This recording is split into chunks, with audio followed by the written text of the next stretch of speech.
Welcome back to Les Schwab Tire Center's Outdoor GPS. Now it's real time, sponsored by the Mill Casino. Welcome back, everyone. Now we're going to lean on Bill Herzog. There's no question Bill has got his fingerprints all over Rooster Tails, helping design color patterns, different setups, blade design. I mean, there's a reason why Rooster Tails, at least in the line of products from Yakima, is known as the most fishy, catchiest product that they make. And there's a lot of different versions, isn't there? Tons. As many as you can possibly think of, and probably even more. And then, of course, you doctor a lot of them. I doctor them all. You doctor them all? All, yes I do. Okay, well, we're going to get to that. We'll find out more about it. It's the buy three, get one free deal over at Fisherman's Marine. Their trout deal for the month of April. And they've got all their different versions of Rooster Tails available. And we'll get to the newest version, which is that double flasher Rooster Tail. But tell everybody why it is that Rooster Tails are why are they so effective all over the nation and the world? Why are they so effective? Well, they've been voted, I think, many times by all the giant magazines, Outdoor Life, Field and Stream, and whatnot, as one of the most effective trout lures of all time. And it looks buggy, it makes a little flash, it looks like so many things they eat, like small fish, any vertebrate, it doesn't matter. It looks like something they ought to eat. And there's a time in every trout's life where they see food for the first time. And they just instinctively go, I should maybe have a bite of that and see what goes on, right? They see it for the first time, and often this is what we're doing right here. We're showing them something with flash and movement and something they can see from a long ways away and feel, and it looks like they should eat it, and that's why they work so well. And there's just so many different versions. Yes. I mean, let alone sizes, which they go from little tiny guys to all the way up to 3/4 of an ounce, I believe. 1 ounce. 1 ounce. Yeah. Wow. Yeah. Okay. I have not fished that size, but different color variations and different blade colors and all that. You mentioned, though, that you doctor all of them. Now, does that mean that even the little guys that you're doctoring all the way up to the bigger size? Well, the only reason, you don't have to. Okay, I do it because of regulations of places I fish. It usually requires a single hook. And instead of clipping hooks off, ruining your treble that's on there, I'll remove the whole thing, drop a single hook back a little bit, and I'm legal to fish anywhere I want. And something effective that I don't have to worry about, geez, if I change the treble out, I won't catch as many fish. Matter of fact, I probably catch more and land more fish with the single because there's no leverage when you hook a fish with a single hook. Sure, and we're going to show you this in just a second. He's adding a barrel swivel to that single sidewash, which makes a huge difference in that rotation. It doesn't want to pop out as easy. And you can see here, if we go to that Kershaw Tech Cam, you're going to see all these different versions. You can tell that Bill likes to have Rooster Tails on hand. And I'm seeing a color pattern. Yes, you are. There's a lot of yellow, a lot of white, a lot of black. Explain why that is. Is that specifically because of the areas that you fish, or are these colors that you would take anywhere that you're going to fish trout and throw them? The answer is yes to all of those. Okay, so yes and yes. Okay. But primarily the yellow, if you notice caddis, caddis is a huge part of a trout's food anywhere it goes. And if you caddis when it comes out of its case is a dull yellow. And they know, and they see a caddis coming up where on the bottom is coming out of the case to come up and start flying around. They key on yellow. A lot. And brown trout, for some reason, love the color yellow. So if I'm fishing over here on the west side for resident rainbow or West Slope cutthroat or whatnot, you go to yellow because I'm thinking caddis. If I go over and fish brown trout over in Montana, they love the color yellow and every variation thereof. And so I kind of go to yellow, but I'll put some browns in there once in a while and maybe sneak a red in there and there. But if I go yellow with brown, I pretty much can fish anywhere I want, but I change blade color and size, and that's it. That leads me to my next question. You've got chrome or nickel, and then, of course, brass blades. Is there a time that you like the brass over a nickel or vice versa? No, actually, it's silver plate. Silver plate, and silver plate refracts the most light, like 90%, In the early morning when you want more pop, maybe you want a little more flash when there's very little light, I'll go to a silver blade. Or if I got color in the water's kind of dingy and I want more pop and I want to increase my attraction radius, I'll go to silver. When there are times when the water's clear and the sun's out, if I throw that silver plate out there, they're gone. Spook them a little bit. You go past their attraction threshold and they'll just take off. You want to jazz them, but not scare them, right? Sure, So that's when you go to the browns and the blacks and the dull brass and copper and tone it down a little bit. Gotcha. That's when you want to make sure. It's all has to do with light and visibility. Okay, so there are certain reasons, of course, that you would want to make that bit of a change. How about size? Okay. Is it specifically for, having additional weight for casting?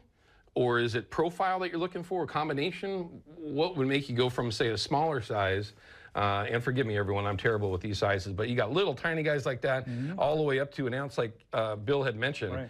But is there a reason why you would make that change? Again, primarily I'm going after larger fish. Okay. I'm looking to try to jazz a bigger creature to come eat, because once any trout species gets to a certain length, they get piscivorous, as they call it, and they'll eat a third of their length of a fish if they can get a hold of it. Okay. And they want a big piece of calorie to eat. So I'll go to the bigger one, like these are the quarter ounces here.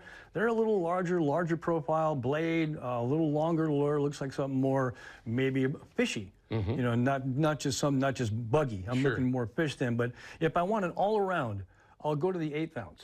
Okay. And I'll use that one for if I go to a new area, I'm not sure what's there, the size of fish. Pretty much every size of trout will eat the 1/8 ounce ones no matter what. But if I get to a big lake or something and I want to get out there, I see fish rising, and I know the fish are out past my casting range of the smaller one, I'll go to a larger one just so I can get out and reach the fish. Okay, often. so next question then, perfect timing. You mentioned being able to cast it out there because of that extra weight. What type of setup are you using? Are you using a long rod, short rod? Of course, I would assume spinning. Yeah. But what's your setup there? It's all spinning. I'm using a 7.5 to 8 foot rod, like a 4 to 8, weighted 4 to 8, or a 4 to 10, something that loads up a little bit longer, that I can cast it easier so the rod loads with something light like that. And let's say I'm using an 1/8 right there, and I don't want to go to a bigger. I'll put a small split shot, maybe a foot above it to help get it down. But I'll usually use braid, like 10 to 15 pound braid, something very, very thin that I can get a lot of distance with and to sink quickly. And in front of that, I'll put a bumper of like 10 pound fluorocarbon or 8 pound Maxima Ultra Green, and just do that all the time. And when you do that, are you running a swivel, or are you just tying directly to your main line? You can. Well, theoretically, an inline spinner like that just goes around. It's not supposed to twist, but everything does. It happens. So you reel too fast or something happens, you get twisted. So usually about 18 inches above the spinner, I'll put a tiny, tiny swivel in there, just so when I break off, also it'll just break off that front part. I put a short leader on for replacement, and that split shot doesn't slide down. Gotcha.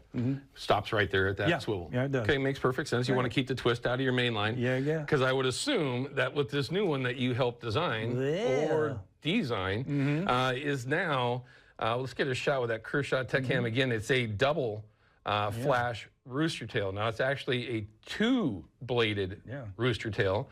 It's got the Vibric body on it. Right. Do they have the original body as well, or is it just on the Vibric body? Just the Vibric body right now, but there's a reason for that too. You see the shape of the body, how it's conical? Yeah. Okay, water pushes off of that and helps that bottom blade get out and away and helps it go around. There's a whole bunch of things I could bore you to death on right now, with wave and camber and frequency and vibration and vacuums and said, but those things have to be a certain distance apart. Everything has to work just right for those things to spin. Did you hear all the mumbo jumbo that he just gave you? Because it's true. I mean, we were building, I mentioned this, we've shown them here on the air, double-bladed Chinook spinners, size 5 blades, and it was a nightmare trying to get that thing to work right. But you're casting these, and that Vibric body was also designed to help with casting as well. It's a little bit heavier, yes. This is the body style, that at least that's what I used to use when I was a kid on the Deschutes, was throwing the Vibric version. Sure. Back in the day when you had to remove the hooks and go single side wash only, barbless, and then of course that changed. But a double blade, how does that cast? Does it cast okay? It casts just fine, because when it throws, any spinner is like using a parachute anyway when you throw it. It'll whip around and whatnot. So you're going to lose a little distance no matter what, no matter what style you're using. Again, if you need distance, think split shot, think tiny split shot. It really does a lot for you. And the reason for the dual blade, a lot of times this time of year, we have a lot of snow melt. It's not really bright out yet. We have some cloudy days and the water's colder. You want more flash and you want more attraction. Guess what you can do if you take that silver-plated blade right there and you put 2 of them in there instead of one?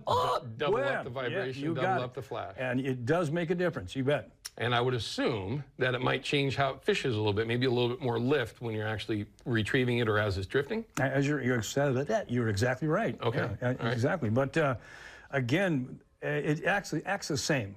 I mean, a single blade and double blade, they all have the same amount of, again, let's go into the long words and put everybody to sleep this early morning. Let's not do that. But yeah, they pitch pretty close to the same. Okay, very good. All right, we're going to cut to a break. We're going to come back with that Chevy Silverado Tech Tip of the Week. I'm going to expand it. I want to talk about casting specifically spinning gloves, rooster tails. Also, I want to talk about how he doctors them up with that single side wash and either a swivel or a split ring to get that hook back just a little bit further. We'll be back with that in just a minute. Outdoor GPS is brought to you by Chevy Silverado and the impressive Turbo Max engine. Flex your muscle with the strongest, most advanced Silverado ever. Official truck of Outdoor GPS.